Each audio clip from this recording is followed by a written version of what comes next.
Испания кубогындағы Атлетикоға қарсы матч бұл жай ғана кезекті жартылай финал емес. Бұл Ханси Флик тек нәтижеге ғана емес, маусымның әрі қарайғы барысына әсер ететін шешімдер қабылдауға мәжбүр болатын кеш. Педри жоқ кезде алаң ортасына кім шығады? Марк Берналь алғашқы шын мәндегі үлкен сынаққа дайын ба? Формасы мінсіз емес күндеға сенімді жалғастыра беруге бола ма? Ал Рафиня толық дайын болмаса, тәуекелге барудың қажеті бар ма? Осы сұрақтардың бәрі бір нүктеде Метрополитано стадионында тоғысады. Дәл осы жауаптарға қарап, маусымның ең маңызды кезеңінде Барселонаның қандай болатыны анықталады. Барлығын рет-ретімен талдап көрейік, достар. Жайғасыңыздар, бастаймыз. Атлетико Барселона кубок матчы қарсаңында Фликтің алдында алаң ортасына қатысты ең күрделі құрамдық мәселелердің бірі тұр. Бұған Марк Бернальдың формасы себеп болды. Оның біртіндеп оңтайлы деңгейіне қайта оралуы маусымдағы ең жағымды оқиғалардың бірі саналады. Ойын уақыты шектеулі болғанына қарамастан, жас жартылай қорғаушы алғашқы минуттардан-ақ ерекше қабілеті бар екенін көрсетті. Флик Бернальдың сапасын әрдайым жоғары бағалады, бірақ оны құрамға бірден енгізуге асықпай, барынша сақтық танытты. Бұл тәсіл толықтай өзін ақтап жатқандай, Испания кубогы Берналь ең көп минут алған турнир болды. Деңгейі төмендеу қарсыластармен өткен матчтар бапкерлер штабына оның жүктемесін біртіндеп арттырып, еш қауіпсіз ойын ырғағына қайтаруға мүмкіндік берді. Енді Барселона осы турнирдегі ең күрделі матчқа дайындалып жатыр, және Бернальдың рөлі кенеттен екінші қатардан негізгіге ауысып отыр. Өткен демалыста Мальоркаға қарсы ойында оның өнері нағыз мәлімдеме болды. Берналь тек физикалық тұрғыдан дайын екенін көрсетіп қоймай, әсерлі жеке өтуінен кейін команданың үшінші голын соқты. Бұл көрсеткіш Фликке маңызды таңдау жүктеді. Испания кубогындағы қатарынан төртінші матчта оны негізгі құрамға қосу керек пе? Алайда Атлетико Мадрид бұған дейінгі қарсыластары Гвадалахара, Рейсинг немесе Альбасетемен салыстырғанда мүлде басқа деңгей. Соған қарамастан, клуб ішінде ол үлкен кешке дайын болуы мүмкін деген сенім бар. Әсіресе құрамдағы жағдайды ескерсек, Педри қол жетімсіз, ал Френки де Йонг жайсыздық сезінуде. Бұл жаттықтырушының таңдау мүмкіндігін кеңейтеді. Сценарийлердің бірі де Йонгтың орнына Бернальды шығарып, жартылай қорғауды Дани Ольмо мен Фермин Лопеспен құрып, тепе-теңдікпен қорғаныстағы тұрақтылықты күшейту. Мұндай нұсқа матчтың маңызын және ойын қарқынын бақылау қажеттігін ескерсек, қисынды көрінеді. Тағы бір жол Бернальды де Йонгпен бірге қосалқы тірек жұбы ретінде пайдалану. Алғашқы жартылай финалда шабуылға барынша тәуекел етудің аса қажеті жоқ. Сондықтан Флик орталықтағы сенімділік үшін Ольмо немесе Ферминнің бірінен бас тартуы мүмкін. Қалай болғанда да, бас бапкердің алдында шынымен маңызды шешім тұр. Соңғы ойындардағы Бернальдың көрсеткіштері үміт сыйлайды. Бірақ дәл осындай деңгей мен қарқындағы матчта оны алғашқы минуттардан шығаруға дайын ба? Басты сұрақ осы. Жауапты Флик жақын арада береді, және бұл таңдау Барселонаның кубоктық жорғындағы шешуші факторлардың бірі болуы мүмкін. Достар, осы жайында ойларыңызды пікірде жазыңыздар. Видеоны лайк басып, арнаға жазылуды ұмытпаңыздар. Қолдауларыңыз біз үшін өте маңызды. Үлкен рахмет. Ал біз жалғастырамыз. Орталық алаңдағы құрам мәселесімен қатар, Барселона үшін тағы бір маңызды әрі үміт сыйлайтын оқиға пайда болуда. Гави қалпына келу жолында айтарлықтай алға қадам жасап, алаңға қайта оралуға бұрынғыдан да жақындай түсті. Жартылай қорғаушы әлеуметтік желіде жаттығудан кадрлар жариялап, топпен алаңда жұмыс істеп жатқанын көрсетті. Бұл анық белгі. Қалпына келу процесі жоспар бойынша жүріп жатыр. Футболшының өзі де эмоциясын жасырмай, ұзақ үзілістен кейін қайтадан доппен жаттығудың қаншалықты ерекше сезім екенін атап өтті. Бірнеше апта бұрын Гави ақпан айында оралуды мақсат еткенін айтқан еді. Ал қазір бұл мерзім шындыққа айналып келе жатқандай, клубта да оның сауығуы еш қиындықсыз өтіп жатқанын растады, бірақ асығыстық болмайды. Ханси Флик бірнеше рет қайталап айтқандай, Гавидің алаңға оралуы барынша сақтықпен шешіледі. Соңғы апталарда жартылай қорғаушы бұлшық ет тонусын және физикалық жағдайын қалпына келтіруге бағытталған арнайы бағдарламаға назар аударып жүр. Бапкерлер штабының жоспары ай соңына дейін Гавиге медициналық рұқсат алып беріп, оны біртіндеп жалпы топқа қосу. Ойыншының өзі де күн сайын ілгерілеуін көрсетіп келеді. Бірнеше күн бұрын ол жаттығуда Педримен бірге көрінді. Бұл сәт жанкүйерлер арасында үлкен үміт тудырды. Бұл көріністер Ла Масия буынының маңызды ойыншыларының бірінің оралуы тек уақыт мәселесі екенін аңғартты. Еске сала кетейік, Гави жарақатын қыркүйек айының соңында алған болатын. Оң тізесіндегі ішкі менискінің жеңіл жыртылуы тіркелген.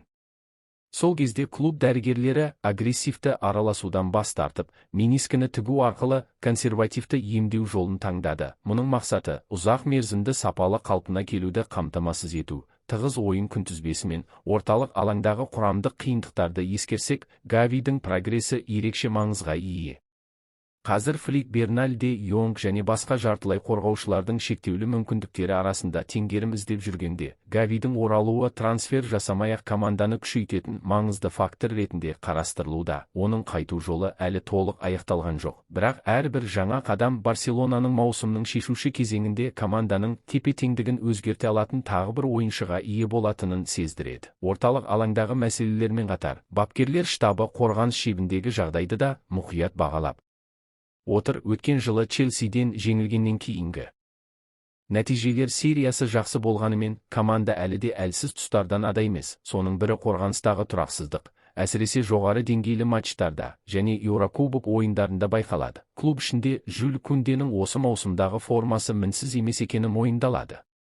Спорт басылымының мәліметінше, жаттықтырушылар штабы француз қорғаушысы өткен жылы көрсеткен сенімділік пен ықпал деңгейін әзірге қайталай алмай отырғанын түсінеді. Бұл өрескел қателіктер туралы емес, бірақ қорғаныстағы тұрақтылық пен зейінге қатысты мезгіл-мезгіл туындайтын қиындықтар назардан тыс қалмайды. Соған қарамастан, клубтың ұстанымы айқын. Формадағы төмендеуге қарамастан, Кунде негізгі құрамда ойнауын жалғастырады және маусым соңына дейін командада болатын Жоау Канселудан басымдық алады. Бұл шешім көбіне Ханси Фликтің қорғаушыға деген сеніміне, олардың жұмыс қарым-қатынасына және ойыншы әлеуеті әлі толық ашылған жоқ деген көзқарасқа байланысты. Клубта Кунде маусымның қалған бөлігінде өзінің ең жақсы формасын қайта таба алады деп есептейді, әсіресе бірнеше турнирде қатар күрес жүріп жатқан маңызды кезеңде. Оның сапасы команданың барлық жүлделер үшін таласу амбицияларында маңызды ресурс ретінде қарастырылады. Сонымен қатар, Канселу маңызды балама нұсқа болып қала береді. Португалиялық қорғаушы қажет болған жағдайда оң қапталда басқа ойыншы типін қолдануға мүмкіндік беретін сенімді таңдау. Оның әмбебаптығы мен тәжірибесі құрам таңдауда икемділікті сақтауға жағдай жасап отыр. Бұл жағдайға қатысты қосымша жайттар жаттықтырушының көзқарасында айқындай түседі. Кунденің формасының төмендеу себептерінің бірі үлкен жүктеме мен Барселона жүйесіндегі оң қаптал қорғаушысының рөліне байланысты психологиялық қысым екені атап өтіледі. Ол тек қорғанысқа жауап беріп қана қоймай, шабуылға белсенді қатысып, Ламин Ямальды сақтандырып, оған көмектесуге де мәжбүр. Флик Кундеге толыққанды демалыс беруге аса құлықты емес, өйткені оны негізгі құрамның маңызды бөлігі деп санайды. Ротация жасауға талпыныстар болды. Испания кубогында Альбасетеге қарсы матчта Кунде негізгі құрамда бастамаған, алайда ойын барысында бапкер бәрібір оны алаңға шығаруға мәжбүр болды. Бұл оның қазіргі командалық жүйедегі маңызын айқын көрсетеді. Бапкерлер штабы ішінде сенім жоғалды деген әңгіме жоқ. Керісінше, маусымның соңғы айларында жанкүйерлер Кунденің ең үздік нұсқасын көреді деген сенім бар. Қазіргі қиындықтар уақытша құлдырау ретінде қабылданады, жүйелік мәселе ретінде емес. Сондықтан Барселонада француз қорғаушысы маусымның шешуші сәттерінде қосалқы орындықта қалатын ойыншы емес деп есептеледі. Достар, осы туралы ойларыңызды пікірде жазуды ұмытпаңыздар. Осы жағдай аясында Барселонаның алдында тағы бір маңызды мәселе тұр. Ол Испания кубогының жартылай финалында Атлетикоға қарсы матчқа тікелей қатысты. Әңгіме команданың капитандарының бірі Рафиньяның жағдайы туралы. Оның алғашқы матчқа қатысуы әзірге белгісіз. Бразилиялық вингер жамбас тұсындағы бұлшықетке түскен артық жүктемеге байланысты соңғы екі ойынды кубоктағы Альбасетеге қарсы матчты және Ла Лигадағы Мальоркамен кездесуді өткізіп алды. Алғашында клубта қалпына келу мерзімі бір апта шамасында болады делінген, және оның командамен бірге жаттығуға қайта қосылып, Мадридке баратыны күтілген. Футболшының өзі алғаш рет жағдайына пікір білдіріп, нақты шешім әлі қабылданбағанын айтты. Оның сөзінше, өзін жақсырақ сезінеді, бірақ әлі 100% емес. Рафинья бәрі күн сайын бағаланатынын атап өтті. Бейсенбі күні ойнау мүмкіндігі бар, бірақ нақты анықтық матчқа жақын уақытта ғана белгілі болады. Егер толық дайын болса, алаңға шығады. Алайда ешкім асықпайды. Ол командасын қатты сағынғанын және тезірек оралғысы келетінін де айтты. Бұл оның мотивациясын көрсетеді. Клубта тәуекелдер жақсы түсініледі. Осы маусымда Рафинья түрлі физикалық мәселелерге байланысты барлық турнирлерде 12 матчты өткізіп алған. Сондықтан қайталанатын жарақаттан қандай жағдай болса да аулақ болуға тырысады. Бапкерлер штабы мен Ханси Флик барынша сақ позиция ұстануда.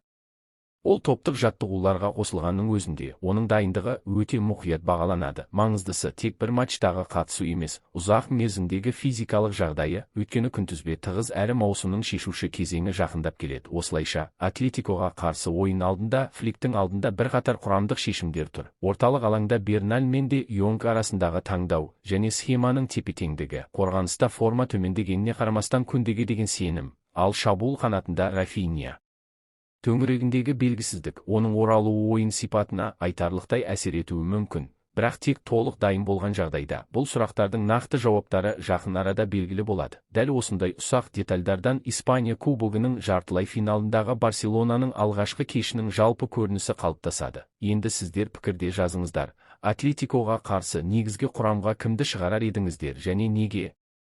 Егер видео пайдалы болса, лайк басып, арнаға жазылуды ұмытпаңыздар. Алда маусымның шешуші кезеңі тұр, ең қызығы енді басталады.